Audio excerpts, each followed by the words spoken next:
Hi, thanks for joining me today. I'm going to be going over Week 7, Problem 1, Part 2 of the Summer Invariants Maths competition, and as always I'll leave a link in the description below with all the details of the competition. In a previous video I answered Part 1, which is very similar to this question except we're concerning a cube, but today I'm going to be answering this problem with an octahedron. Okay, so we want to know, is there a non-trivial way to label the faces of an octahedron so that each number is the product of its neighbours? Okay, so I've drawn an octahedron here, and we're going to put numbers on each of the faces of the octahedron, and it has the property that if I look at this face here, this front-facing face, and put the number A on it, then its neighbours are this face here, this triangular face here, this triangular face here, and then this triangular face here. So if that's a B, then that has a C on it, and this one has a D on it, then I have that A equals B, C, D. Okay, so we want to know, is there a non-trivial way of labelling the faces of this octahedron? And by non-trivial, we mean the octahedron that doesn't have ones on all of its faces, because of course we could put the number 1 on each of the faces, and that would satisfy this property that each face is the product of its neighbours. But we want to know, is there some non-trivial way of doing this? If you want to have a go at the problem, pause the video now and give it a go for yourself, and I'm going to jump into a solution.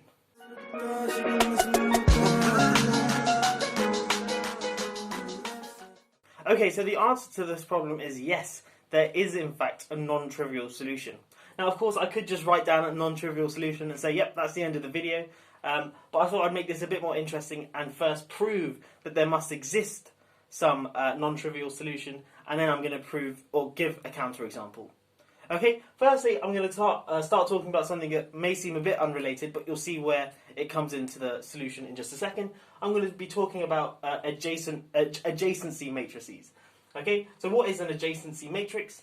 Well, if I have a network or a graph like this, and you can see I've labelled the 4 nodes, 1, 2, 3, 4, then we have an adjacency matrix, which in this case will be a 4 by 4 matrix, and it represents, we put a 1 in the ij component if and only if there is an edge between vertex I and vertex j, otherwise we put a 0. Okay, so we're going to have zeros along the diagonal because there are no self-loops in this graph, it's a simple graph. Okay, and then also, I guess you can notice is because this is undirected, there are no arrows on this graph, then this matrix here is going to be symmetric. So in this case, let's just write down the matrix so we get an idea of what adjacency matrices are. That is a tongue twister. Let's write down this matrix to get an idea of what it is, and then we'll proceed with the problem.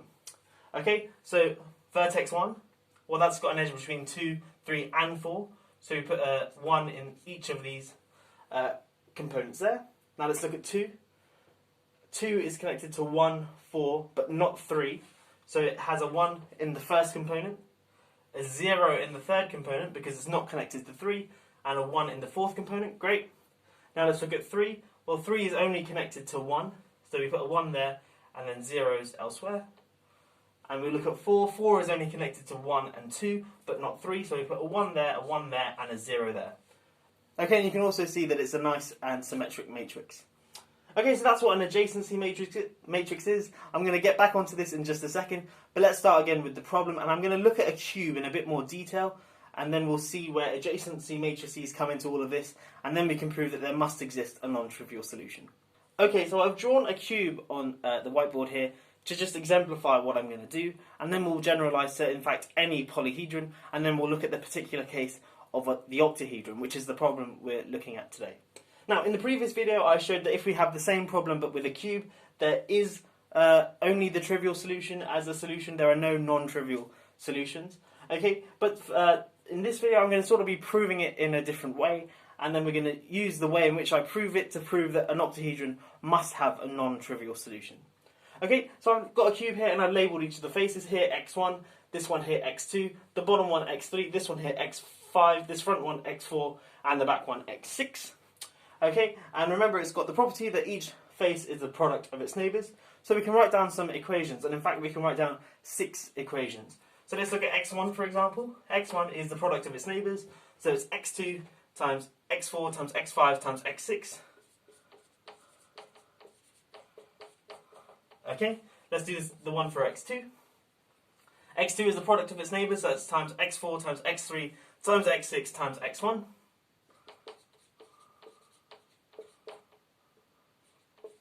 Okay, and we can keep going, and we'll get to an equation for x6. Let's just write that down for completeness sake. It's going to be the product of its neighbours, and its neighbours are x5, x3, x2, and x1. So x1, x2, x3, and x5. Okay, now we've got a system of 6 equations which don't look particularly nice. What we want to do is get a matrix involved. I did mention adjacency matrices, and we're going to see where they come into play in just a second. But of course, matrices don't work well as such. What we're going to do is take the logarithms of each of these equations, because then we can split this multiplication up into addition. Okay, and just so I'm not writing log out a bunch of times, we're going to let capital Xi equal log of little xi. And I guess one other neat thing about this is each of these numbers are positive and real, so log is a nice defined function. We don't have to worry about any complex analysis in this problem, thankfully. Okay, so capital Xi is log of little xi, so that means that the first equation becomes capital X1 equals capital X2 plus capital X4 plus X5 plus X6, all the way down to X6 is equal to this equation here, so X1 plus X2 plus X3 plus X5. Okay, now let's look at this, these systems of equations, the right hand side of these equations, in a bit more detail, and we'll see where adjacency matrices come into play. Okay, so we just derived this, these 6 simultaneous equations, sort of thing. Now what I'm going to do is write it in matrix form, and we're going to see that the adjacency matrix pops out quite nicely. Okay, so this left-hand side is just, I guess, a column vector, x1, x2, all the way up to x6. Great. And on the right-hand side, well, let's look at the first row. Okay, it's going to be a matrix times the column vector x1 through x6. Okay, well, what's the first row going to be? There's 0 times x1, so a 0 there. Then a 1, because we've got an x2 there. Then a 0, then an x4, then an x5, and then an x6. Okay, let's look at the next row. We've got an x1 in there, so 1, then a 0, then x3 is a 1, then we've got an x4. We haven't got an x5, but we've got an x6, and so on. And then our last row, we've got an x1, we've got an x2, we've got an x3, we haven't got an x4, we've got an x5, and we haven't got an x6. Okay, so we derive this matrix here, and this is precisely the adjacency matrix of the cube. Okay, and to see that, just remember where each of these have come from. Or we have the little x's, which were just the products of their neighbours, and then we've just added them by taking the logarithms. So this is precisely the adjacency matrix of the cube. Okay, let's call the adjacency matrix M. Okay, so this thing here we'll call M, and we'll call this column vector X with a little line underneath. Then we have the equation X is equal to MX. And of course then we can just subtract x from both sides, so we get m minus the identity of x equals 0. Now obviously this is the 6 by 6 identity matrix, and this m here in this case is a 6 by 6 matrix. This makes sense, subtracting them. Okay, and then you can go and check for yourself by doing m minus I, then calculating the determinant of that. You can check that the determinant of this matrix here is non-zero. Okay, and of course that means it's invertible, so m minus I inverse exists. Okay, so then we can pre-multiply both sides by m minus I inverse and conclude that, let me write it up here, we're going to get that x equals 0. Okay, so x equals 0, remember what x is? X is this column vector here, so we conclude that xi equals 0 for each I.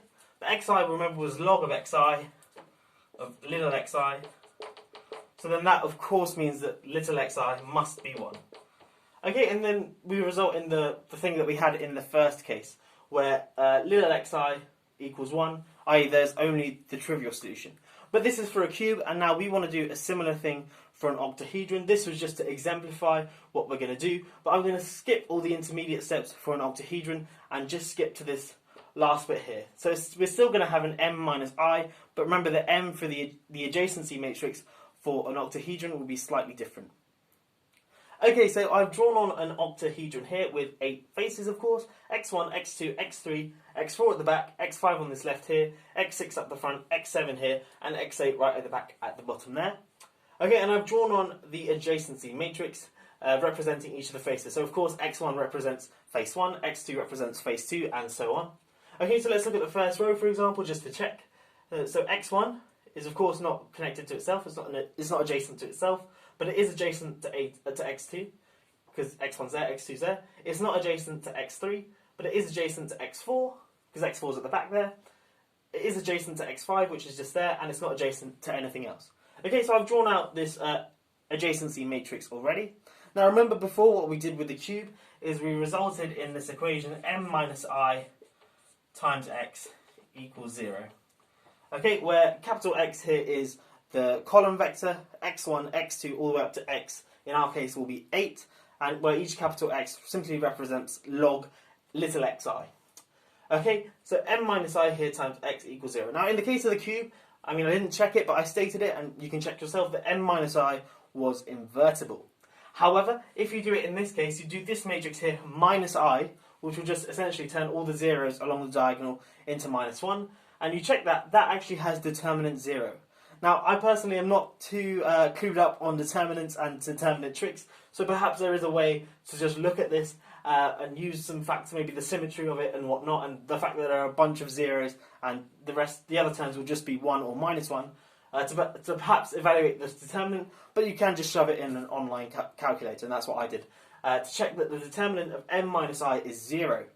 Okay, so that means that there is a non-trivial solution for capital X. It doesn't tell us what it is, but it tells us that there exists some non-trivial solution to capital X. So there's some non-zero solution to capital X, and in particular that means that one of the little xi's won't equal, or log, there exists I, such that log of little xi does not equal 0, and that of course means that little xi does not equal 1.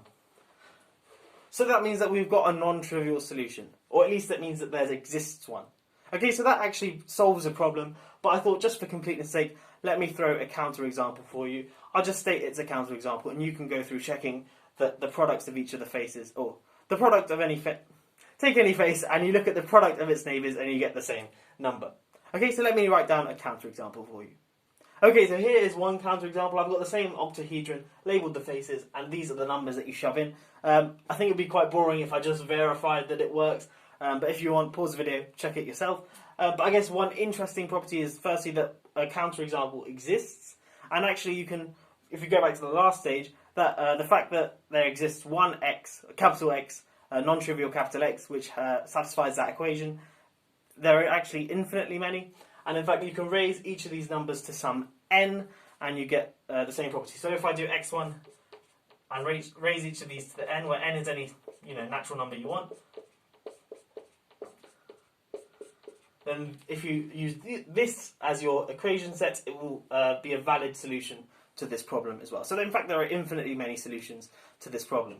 Anyway, I hope you have enjoyed this video. Quite nice, especially since for a cube, it's quite easy to prove that there is no non-trivial solution, so perhaps you guessed that that's the same for an octahedron, but you can go through the process of checking the determinant of m minus I, where m is the adjacency matrix for this octahedron, and show that it is indeed 0, and thus there is some non-trivial solution. To find a non-trivial solution is a bit difficult, but if you have a play around, this is one, and perhaps you can find others as well. Anyway, that's all for this video. If you are new here, please do check out some of my other maths videos. I don't just make the solution videos. I make some cool other maths ones as well, where I go through some fun topics and stuff. So check them out as well. But that's all for now. I will catch you in the next one. Have a great day.